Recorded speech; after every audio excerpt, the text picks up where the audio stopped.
Assalamualaikum warahmatullahi wabarakatuh. Bismillahirrahmanirrahim. Yang terhormat dosen Ustadz Sahril selaku dosen mata kuliah Sosiologi Hukum yang memberikan saya tugas berupa video presentasi pada kali ini. Perkenalkan, nama saya Saiful Aziz, HES 6B. Di sini saya akan mempresentasikan video materi saya yang berjudul Peran Sosiologi Hukum dalam Kehidupan Masyarakat. Materi yang pertama yaitu pengertian sosiologi. Sosiologi adalah suatu ilmu yang menggambarkan tentang keadaan masyarakat lengkap dengan struktur, lapisan, serta berbagai gejala sosial lainnya yang saling berkaitan. Dengan ilmu itu, suatu fenomena sosial dapat dianalisa dengan faktor-faktor yang mendorong terjadinya hubungan, mobilitas sosial, serta keyakinan-keyakinan yang mendasari terjadinya proses tersebut. Dengan ilmu sosiologi dapat dilihat gejala sosial yang ada di masyarakat dengan fenomena sosial yang timbul seiring dengan perkembangan masyarakat dan yang saling mempengaruhi.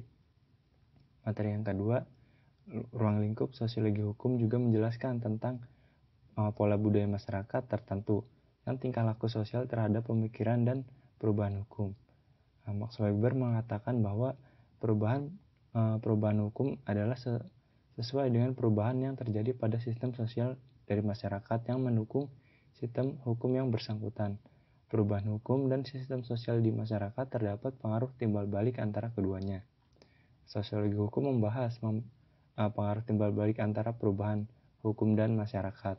Perubahan hukum dapat mempengaruhi perubahan masyarakat, dan sebaliknya, perubahan masyarakat dapat menyebabkan terjadinya perubahan hukum. Pengaruh timbal balik antara hukum dan masyarakat merupakan fakta yang sering menjadi objek penelitian untuk pendekatan yang tepat. Materi selanjutnya, peran sosiologi hukum Islam bagi masyarakat. Hukum Islam tidak saja berfungsi sebagai hukum, tapi juga berfungsi sebagai nilai-nilai normatif. Secara teoritis, berkaitan dengan segenap aspek kehidupan dan merupakan satu-satunya peranata sosial dalam Islam yang terdapat memberikan legitimasi terhadap perubahan-perubahan yang dikehendaki dalam penyelarasan antara ajaran Islam dan dinamika sosial. Hukum Islam adalah ajaran Allah yang harus dipatuhi umat manusia, dan kepatuhannya merupakan ibadah sekaligus juga merupakan indikasi keimanan seseorang. Contoh, melaksanakan sholat, puasa, zakat, dan melakukan kegiatan didasari ibadat. Jalaluddin Rahmat dalam bukunya Islam Alternatif sebagaimana dikutip oleh Abidunata telah menunjukkan betapa besarnya perhatian agama dalam masalah sosial dengan mengajukan 5 alasan sebagai berikut. Yang pertama, dalam Al-Quran dan Hadis proporsi terbesar berkenaan dengan sunnah dan muamalah. Yang kedua, perkenaan masalah muamalah atau sosial dalam Islam karena adanya kenyataan bahwa bila urusan ibadah bersamaan waktunya dengan urusan muamalah yang sangat penting, maka ibadah boleh diperpendek atau ditangguhkan, melainkan dengan tetap dikerjakan sebagaimana mestinya. Poin yang ketiga, ibadah yang mengandung segi kemasyarakatan diberi ganjaran lebih besar daripada ibadah yang bersifat perorangan. Poin yang keempat, dalam Islam terdapat ketentuan apabila urusan ibadah dilakukan tidak sempurna atau batal karena melanggar pantangan tertentu, maka tebusannya ialah melakukan sesuatu yang berhubungan dengan masalah sosial. Poin yang terakhir, dalam Islam terdapat ajaran bahwa amal baik dalam bidang kemasyarakatan mendapat ganjaran yang lebih besar daripada ibadah sunnah. Materi yang keempat, peran hukum Islam dalam pembentukan hukum nasional. Dalam pembangunan hukum nasional ada beberapa fenomena yang dijumpai dalam praktik.